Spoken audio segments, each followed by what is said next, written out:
Olá, estamos de volta aqui com o Jornal da Manhã pela Jovem Pan em 100,7 e a gente vai estar batendo um papo agora com o Procurador-Geral de Justiça aqui do Estado de Alagoas, o Dr. Leandro Araújo. Dr. Leandro, seja muito bem-vindo aqui ao Jornal da Manhã pela Jovem Pan em 100,7. Eu que agradeço o convite, espero corresponder à expectativa de vocês para dialogar com vocês acerca do MP de Alagoas. Coloco à disposição. Doutor Leandro, a gente sabe, né, que você chefiou o Ministério Público lá no início dos anos 2000, finalzinho dos anos 90, e houve uma mudança de paradigma muito grande, principalmente na questão da tecnologia de lá para cá.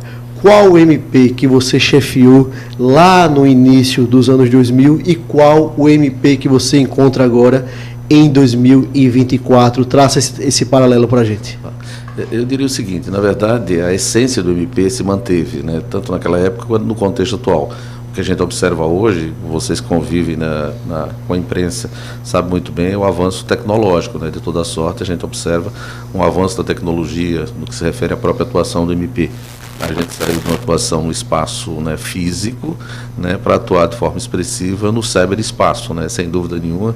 Trabalhávamos naquela época com processos físicos. Hoje, na verdade, a gente tem toda a atuação do MP virtualizada, não somente do MP de Alagoas, mas da Justiça Brasileira, do MP brasileiro. Ou seja, são ferramentas que são colocadas com o objetivo de fazer com que a população tenha, né, uma resposta mais célere, mais eficiente da atuação do MP. Eu acho que isso é importante e a gente precisa também pensar até na acessibilidade dessa nova ferramenta na perspectiva do cidadão. Eu acho que o Estado brasileiro precisa investir muito, né, no tocante ao uso dessas ferramentas pelo cidadão brasileiro. Sem dúvida nenhuma, a gente precisa investir, né, na educação tecnológica, né, fazendo com que essas gerações, diria assim, as gerações mais anteriores possam necessariamente acessar, né, porque a gente observa um avanço expressivo no que se refere ao próprio governo digital. Portanto, é fundamental que as pessoas tenham a capacidade e o conhecimento de acessar essas novas ferramentas. É nessa perspectiva que a gente observa a mudança de paradigma do Ministério Público, mas na sua essência, no que se refere ao papel e o dever do Ministério Público na sociedade alagoana, esse cenário se mantém incólume, né? Porque à época nós já tínhamos a vigência da Carta Constitucional de 88, né? Portanto, assim, o perfil constitucional do MP ele corresponde no cenário atual ao que efetivamente ele já tinha. Acho que sim, o que ocorreu foi um amadurecimento, né, no tocante ao cumprimento dos seus deveres funcionais. Ô, doutor Leandro, a gente pode dizer então que investigar, apurar, ficou, aspas, mais fácil devido à questão dos portais, das transparências dos municípios, das câmaras municipais, o acesso que o MP tem hoje a essas questões, ficou mais fácil com a questão da tecnologia, essa questão sobretudo das investigações? Fundamental a pergunta. Eu acho que na verdade houve de toda sorte uma maior integração dos órgãos responsáveis por essa atuação. A gente observa um avanço do próprio trabalho desenvolvido pelo Tribunal de Contas, seja da União, seja do Estado, a integração com os demais órgãos de fiscalização do Estado brasileiro. Eu diria que essas ferramentas, obviamente, elas facilitaram essa forma de atuação. Óbvio que precisa sempre de um aprimoramento, né? A gente investe permanentemente nessa área, né, no tocante ao uso, né, dessas ferramentas. Portanto, acho que é importante e, toda sorte, teve um avanço expressivo. Acho que isso é fundamental para que o Ministério Público possa desenvolver o seu conjunto de atribuições. Para quem está nos ouvindo agora no Jornal da Manhã, recentemente o doutor Márcio Roberto assumiu a vaga de desembargador do Estado de Alagoas e aí abriu a questão da vaga, né, para o comando da Procuradoria-Geral de Justiça aqui no Estado de Alagoas, e o doutor Leandro Araújo assumiu essa missão. Doutor Leandro, em relação a essa missão, qual os principais objetivos do Ministério Público, da sua gestão, frente ao órgão ministerial daqui em diante? Na verdade, retornar à chefia do MP 22 anos depois é algo fundamental na vida de quem vive Ministério Público, quem vivencia MP. Para mim, realmente foi uma grande conquista e uma responsabilidade imensa. Tanto é que ter tido a oportunidade de construir uma candidatura única, né, isso é algo expressivo, porque a gente conseguiu dialogar com todas as gerações. O MP, eu digo sempre, ele é composto de 4 gerações. né? Portanto, a geração mais recente, a geração mais antiga de duas intermediárias. O que a gente fez foi dialogar com essas 4 gerações, mostrando que seria possível construir essa candidatura única. E quando as pessoas às vezes me perguntam, como você me perguntou, eu acho importante dizer o seguinte: olha, qual é o objetivo, quais são as diretrizes que devem ser seguidas? Eu costumo dizer, o MP tem que cumprir o que está assentado na Carta Constitucional, e o compromisso não é do Procurador-Geral exclusivamente, é uma renovação do compromisso de todos os membros, né? Porque às vezes as pessoas imaginam que o Procurador-Geral chegou, foi eleito, vai definir, vai mudar o cenário, né? Na verdade, o Procurador-Geral vai figurar como um coordenador de cumprimento daquilo que é dever do MP. Portanto, eu compartilho essa responsabilidade com todos os membros do MP. Óbvio que é dificílimo você assumir a chefia com a candidatura única, considerando que você tem, em tese, uma unanimidade, o que não é verdade, né? Por isso que eu falei em tese, que você tem uma convergência de objetivos em determinado momento, respeitando a individualidade de cada membro do MP e tentando, obviamente, demonstrar que a responsabilidade não é exclusiva do Procurador-Geral. A gente tem que cumprir o nosso papel assentado na Carta Constitucional e sendo diariamente fiscalizado pela sociedade. Eu espero que os colegas possam contribuir para que a gente possa responder à expectativa da sociedade alagoana. Doutora, em questão de orçamento, como é que está hoje o orçamento do Ministério Público? Ele contempla as atividades do Ministério? Ele podia ser ampliado? A questão do quantitativo de promotores, procuradores, outros funcionários do Ministério Público, como é que você vê hoje a estrutura do Ministério Público e se ela pode avançar de alguma forma? Eu diria que, na verdade, o orçamento do MP ele é um orçamento que se amolda à realidade fiscal do Estado. Óbvio e evidente que a gente precisaria avançar. E avançar por quê? Hoje o MP tem 152 membros, ou seja, me refiro ao quadro de promotores e procuradores de justiça. O quadro existente na estrutura é de 190, portanto a gente já tem um déficit, né, de 38 membros na instituição, mas a gente deu um passo interessante, um movimento que foi feito no final da gestão do Dr. Márcio Roberto, em que ele contou com o apoio integral do Colégio de Procuradores, mas ele acenou com essa possibilidade, foi de necessariamente a gente avançar na estrutura de base, ou seja, na carreira administrativa do MP. Não sem razão, a gente tem um concurso, né, com vigência até o dia 18 de agosto, e a gente sabe da dificuldade que é passar um concurso público. Portanto, a gente teve um olhar todo especial para tentar nomear de forma escalonada até o dia 18 de agosto, né, 50 novos analistas do MP. Com isso, a gente reduz um pouco o custo, porque o custo do analista é inferior ao custo de um membro do MP, mas a gente faz com que os promotores hoje existentes no processo de acumulação possam ter esse respaldo com o pessoal altamente qualificado que a gente está nomeando. Nós começamos essas nomeações no mês de dezembro, fazendo de forma escalonada, a cada 30 dias a gente nomeia 10 analistas, e a gente espera fechar com 50 novos analistas. Isso a gente está tentando com o governo, né, alguma suplementação para cumprir exatamente com esse dever. Ô, doutor Leandro, e tem a perspectiva de 2025, 2026, de aqui em diante tem novos concursos para o Ministério Público? Há essa perspectiva ou ainda é cedo falar sobre essa questão? Eu diria, no que se refere à carreira administrativa, como a gente está promovendo o aproveitamento desses concursados até o dia 18, não haveria, de certo, necessidade de concurso para a carreira administrativa. A gente espera, sim, eu acredito, com um planejamento pensado, discutindo com o governo, discutindo com a Assembleia Legislativa, vendo o crescimento da receita do Estado, vendo de que maneira o MP pode avançar. Talvez daqui a 3 anos a gente possa pensar na abertura de um concurso para promotores de justiça. Essa é a perspectiva nossa. Nicole Mello.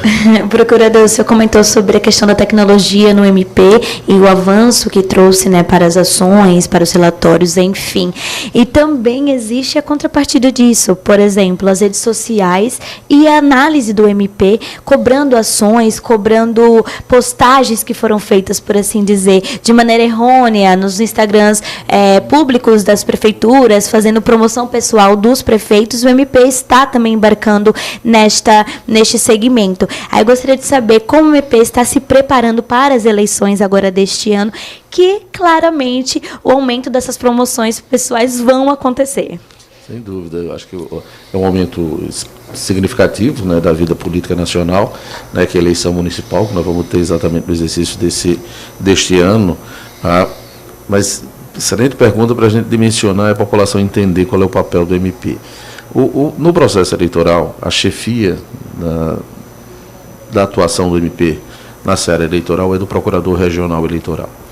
Portanto, é um membro do Ministério Público Federal que chefia essa atividade.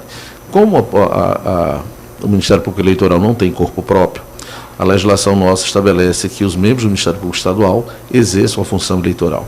Portanto, nós vamos ter nesse cenário 137 promotores atuando nessa área. Tá? Portanto, o objetivo é integrar com o chefe do Ministério Público Federal, para ter uma atuação eficaz, combatendo qualquer forma de fraude ou qualquer ação que venha macular o processo eleitoral. Tem muito trabalho pela frente, procurador. Sem dúvida nenhuma.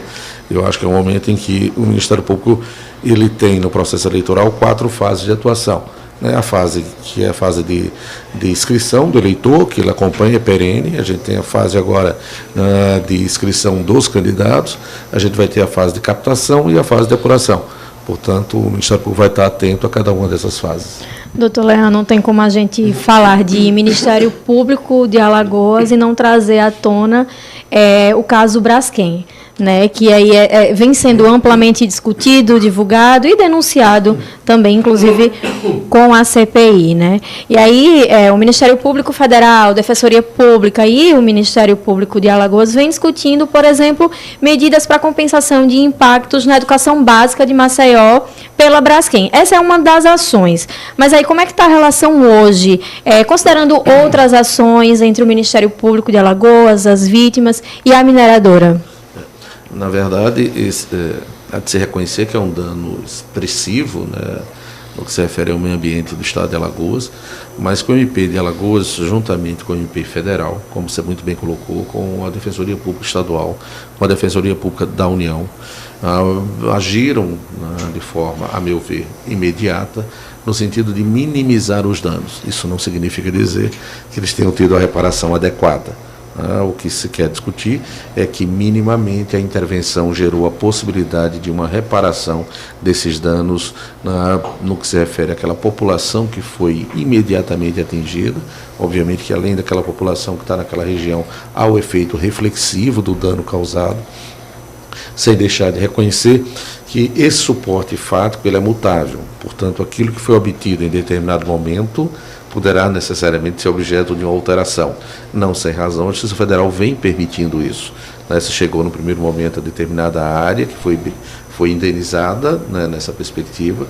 A gente percebeu que, na sequência, outras áreas foram afetadas e, portanto, houve um movimento no sentido de alcançar essa reparação. E, obviamente, que isso é algo que, a meu ver, né, não se encerra a curtíssimo prazo. Né? O que a gente espera é que, minimamente, a população maceioense venha a ser reparada desse dano causado em decorrência da exploração e de uma exploração à época que você não tinha um disciplinamento muito rígido em termos de regras para a preservação ambiental. Mas acredito que o MP está atento a isso, o MP compreende que há um processo constante de mudança desse suporte, portanto, aquilo que em determinado momento se apresentava como satisfatório, pode-se observar que na sequência não tem o cenário satisfatório, portanto, o MP de forma, eu diria assim, colegiada, né, considerando MPF, Defensoria Pública, Federal e Estadual, tem tido esse olhar especial para minimizar os danos causados pela mineratura. Até porque novos fatos vêm surgindo, né, doutor Leandro? E aí, como eu mencionei, a questão da CPI, por exemplo, que vem ocorrendo lá em Brasília, a questão de investigação, a responsabilização da Braskem, sua possível penalização a respeito desse caso. Qual a sua visão sobre esse processo específico da CPI? E os moradores dos bairros afetados, eles podem ter esperança? É possível, sim, que haja um resultado favorável para essas vítimas? Como é que o senhor vê? Eu diria que, na verdade, a gente precisa primeiro entender, a população precisa entender qual é o papel de uma comissão parlamentar de inquérito. Né? Quando a gente pensa numa comissão parlamentar de inquérito, é entender que ela tem um processo de investigar de forma macro, né? Ou seja, o processo de exploração, o dano efetivamente causado e quais as mutações legislativas que se pode pensar a partir daquilo que foi investigado. No que se refere à responsabilização, né, a responsabilização seja de natureza civil, seja de natureza penal, essa já vem se efetivando, independentemente do trabalho da CPI, considerando a própria atuação do MPF, do MPE e das defensorias. Isso já vem sendo feito. e, obviamente, terá continuidade, considerando aquele argumento que eu utilizei, dizendo que, como é mutável o suporte fático, aquele movimento que foi feito em determinado momento pode não se apresentar posteriormente como algo satisfatório. A gente teria que fazer essa mutação.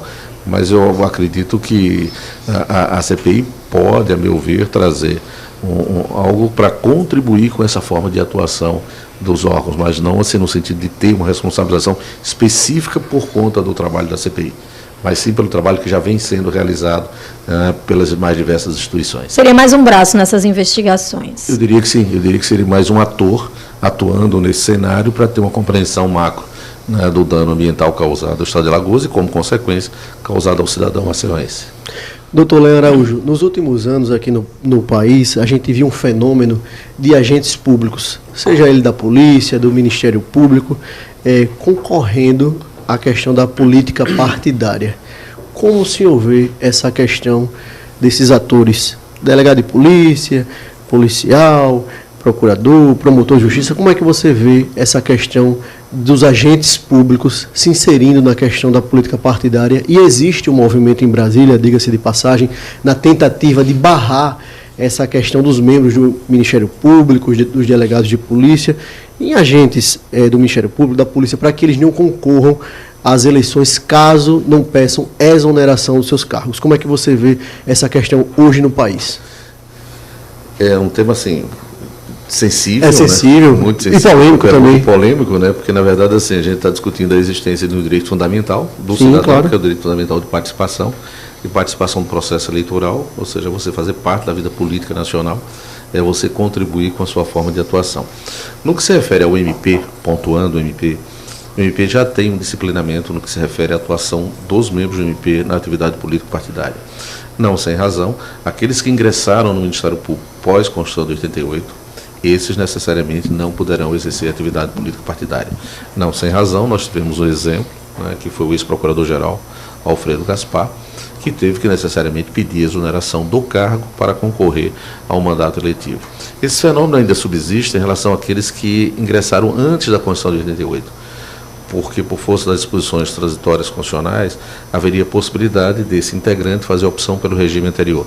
E fazendo, ele preservaria não somente a possibilidade de afastamento do cargo para exercer atividade no próprio Poder Executivo, né, como também poder participar, né, do processo eleitoral como candidato.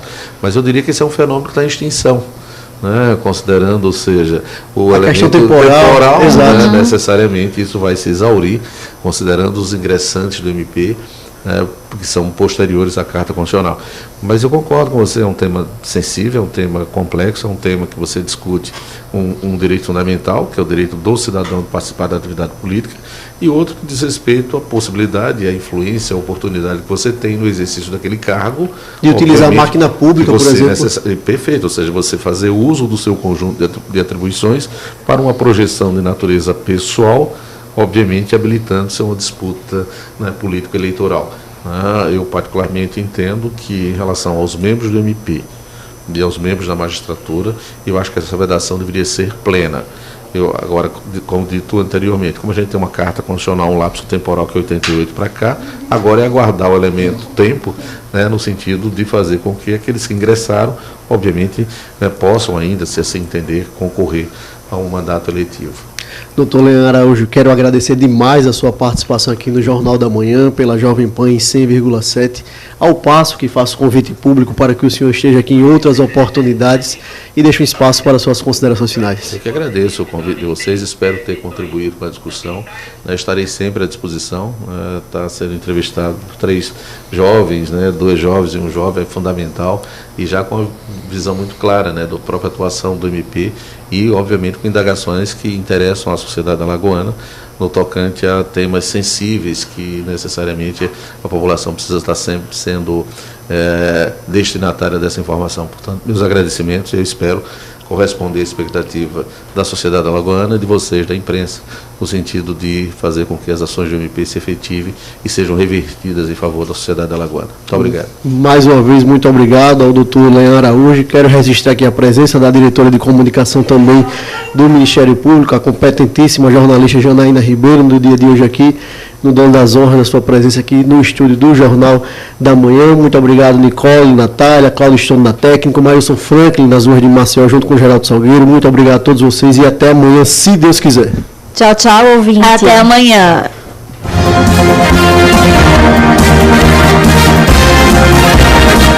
Você ouviu Jornal da Manhã, edição Maceió.